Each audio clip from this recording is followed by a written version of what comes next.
तेलंगाना में कांग्रेस सरकार बनने के बाद जनगणना में जाति गणना के साथ साथ ओबीसी रिजर्वेशन 42% बढ़ाने के लिए वादा किया था। राहुल गांधी वादा को उम्मीद लेकर तेलंगाना जनता ने कांग्रेस सरकार बनाए।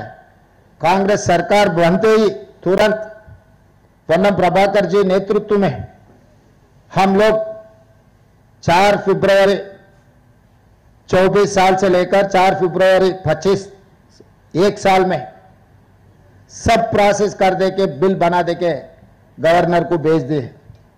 एजुकेशन एम्प्लॉयमेंट 42%, पॉलिटिकल रिजर्वेशन इन लोकल बॉडीज 42%, 2 बिल बनाए। असेंबली में चर्चा किए, यूनानिमस रेजोल्यूशन पास हुई। BJP, BRS, MIM, CPI and government have accepted these 2 bills. हम लोग गवर्नर साहब को भेज दिए। राजभवन में जो पास होने का बिल थे वो राजभवन से प्रेसिडेंट भवन को आ गए। 4 महीने से हम इंतजार किए। राष्ट्रपति जी ये बिल पास किए तो हम चुनाव को जाने के लिए तैयारी किए और तेलंगाना हाईकोर्ट ने सितंबर 30 के अंदर ही चुनाव करने के लिए भी हम लोगों को आदेश दिए। इसीलिए हम लोग कोशिश किए। हम लोग राष्ट्रपति जी का अपॉइंटमेंट मांगे, हम लोग मोदी जी का अपॉइंटमेंट मांगे, कुछ नहीं मिल रहा है वहां से। उसके अलावा बहाना बोल रहे हम लोग ये रिजर्वेशन में मुसलमान रिजर्वेशन है इसीलिए हम लोग पास नहीं कर रहे हैं। मैं सीधा सीधा इन लोगों का सोच द्वारा, इन लोग पिछले सालों में क्या क्या किया हम लोग जनता को बोलना चाहते हैं। जिस दिन मंडल कमीशन बनाए, मंडल कमीशन ओबीसी रिजर्वेशन लागू करने के लिए कोशिश किए तो कमंडल यात्रा निकाले, रथ यात्रा निकाले, तब आपको पता है देश में क्या हुआ। उसके बाद आईआईटी, आईआईएम, सेंट्रल यूनिवर्सिटी में ओबीसी रिजर्वेशन के लिए मनमोहन सिंह जी और सोनिया जी कोशिश किए तो जब रोकने के लिए कोशिश किया, यूथ फॉर इक्वालिटी के नाम पे जब बिल के खिलाफ कार्रवाई की है भारतीय जनता पार्टी। आज भी हम ओबीसी रिजर्वेशन बढ़ाने के लिए जो कोशिश कर रहा है, मुसलमान के नाम पर रोकने के लिए कोशिश कर रहे हैं। मैं सीधा सीधा यह सवाल किया पिछले बार यहीं से, आज भी मैं सवाल कर रहा हूं। जो बीजेपी के सोच द्वारा नागपुर आरएसएस राष्ट्रीय कार्यालय से उन लोगों को संदेश मिलते हैं, वो महाराष्ट्र में आरएसएस राष्ट्रीय कार्यालय, महाराष्ट्र में मुसलमानों को रिजर्वेशन मिल रहा है।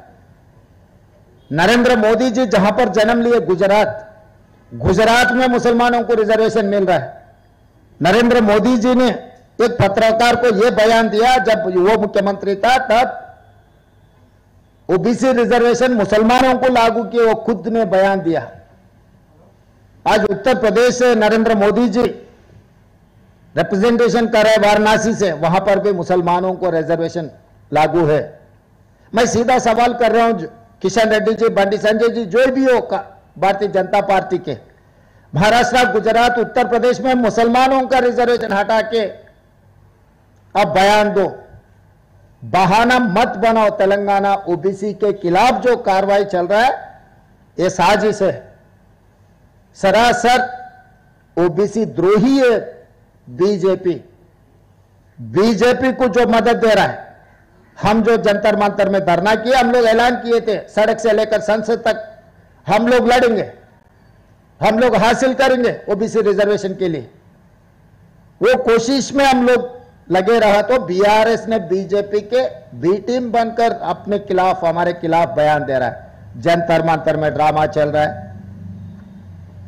भाई हम ड्रामा कर रहे हैं, बीआरएस बीजेपी वाले खुदकुशी कर लेके, सुसाइड कर लेके जंतर मंतर में धरना कर दे कि अगर रिजर्वेशन दिलाए तो शहीद बनेगा।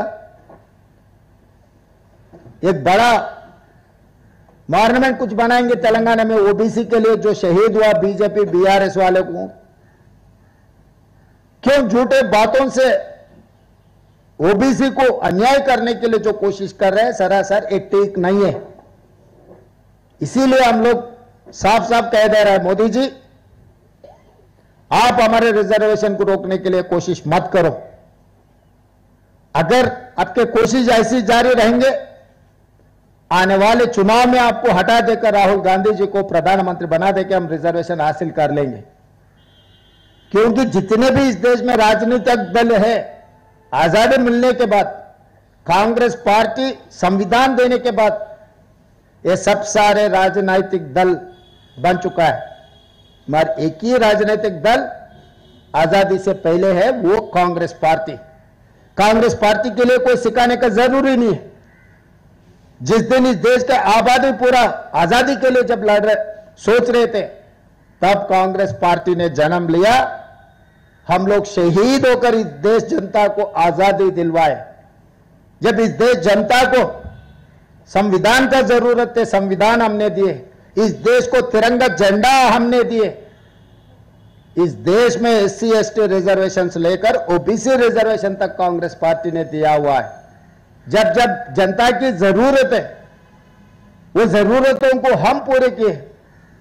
आज भी हम लोग कोशिश कर रहे हैं, हम लोग लड़ रहे, विपक्ष में लड़ रहे। अगर कामयाब नहीं हुआ तो सरकार बना दे के हम लोग कामयाब हो जाएंगे। एक दो दिन रोक सकता है लोग, मगर जो बीच में आता है, राहुल जी सोचदारों को, कांग्रेस सोचदारों को रोकने के लिए जो भी रोकने के लिए कोशिश करेगा, सबको हटा देंगे, सबको मिटा देंगे, मिट्टी में मिला देंगे।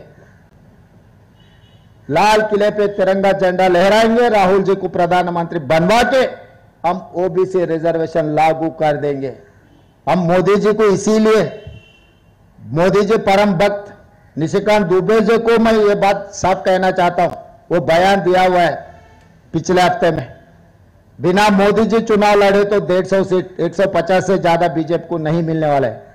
हां, आज के तारीख में डायरी में लिखो, निशिकांत दुबे जी, मोदी जी के नेतृत्व में हम चुनाव लड़ेंगे, राहुल जी के नेतृत्व में हम लड़ेंगे, मोदी जी के नेतृत्व में आप लड़ो। आने वाले चुनाव में 150 से एक सीट भी ज्यादा नहीं आने देंगे।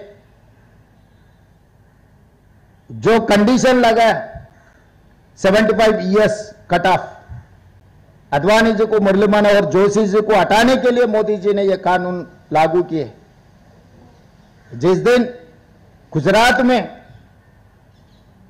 बहुत सारे गड़बड़ हुआ, तब आज अटल जी ने मोदी जी को हटाने के लिए कोशिश की है, नहीं हटा सका। मोहन भागवत जी ने आज कोशिश कर रहे हैं मोदी जी को हटाने के लिए, मगर वो हटने वाले नहीं है, हमें पता है, आपको भी पता है।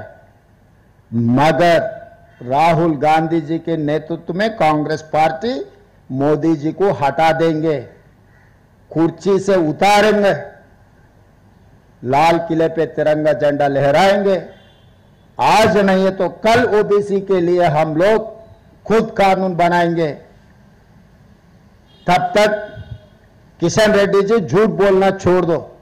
आप जितने बार झूठ बोलेगा, मैं उतने बार सच बोलूंगा आपके बारे में, आपके पार्टी के बारे में, मोदी जी के बारे में। इतने बार बार कह रहा है मुसलमान रिजर्वेशन के बहाना। RSS राष्ट्रीय कार्यालय है नागपुर में, महाराष्ट्र में, पहले हटा दो मुस्लिम रिजर्वेशन। गुजरात में मोदी जी जन्म लिए, वहां पर भी हटा दो। मोदी जी उत्तर प्रदेश से सांसद बन के आए, प्रधानमंत्री बने, उत्तर प्रदेश में हटा दो। ये 3 राज्यों में आप हटा के तेलंगाना राज्य को आप सुझाव दो। बहानों से सरकार नहीं चलने वाले है, बहानों से आप बचने वाले नहीं है। तेलंगाना 4 करोड़ जनता बहुत होशियार है, आपसे भी ज्यादा। इस देश को चला है तेलंगाना का धरती पुत्र PV नरसिंह राव ने। इस देश को कैसे आगे लेकर जाना है, तेलंगाना ने रास्ता दिखाया। इतना याद रख के अब राजनीति करो। हम लोग 42% OBC रिजर्वेशन में हम ज्यादा ध्यान दिए। राहुल जी जो सवाल खड़ा किया, देश भर चर्चा होना है। हमें भी पता है कि भारतीय जनता पार्टी चुनाव में जीतने के लिए क्या क्या कोशिश कर रहा है। ये सब सारे साजिश देश भर चर्चा होना है। आने वाले बिहार इलेक्शन में जो कोशिश कर रहा है सरकार बनाने के लिए, सब होशियार रहना मीडिया के साथ साथ। इस देश के जनता, क्योंकि अब कितना भी मेहनत करो, लोग कितना भी चाहिए, ऐसे सरकार बनाने में अगर बीजेपी बार बार कामयाब होते गए तो इस देश के लिए नुकसान है। यह प्रजातंत्र राजतंत्र में ऐसे कोई भी कोशिश किए ठीक नहीं है। इसीलिए हम लोग सब सोचकर, एक गंभीर समस्या है, देश को आगे लेकर जाने के लिए हम लोग सब चर्चा करना है, एक रास्ता निकालना है। जहां तक मैं समझता हूं ये रास्ता का एक ही जवाब है, मोदी जी को हटाने का। जब तक मोदी जी कुर्सी में बैठेगा ये सब सारे होते रहता है, एक बार दंगल होगा, एक बार जाति के नाम पे, एक बार भाषा के नाम पे, दूसरे बार इलेक्शन कमीशन के नाम पे कुछ ना कुछ गड़बड़ होते रहता है। सब समस्याओं का एक ही जवाब है, मोदी जी को हटा दो।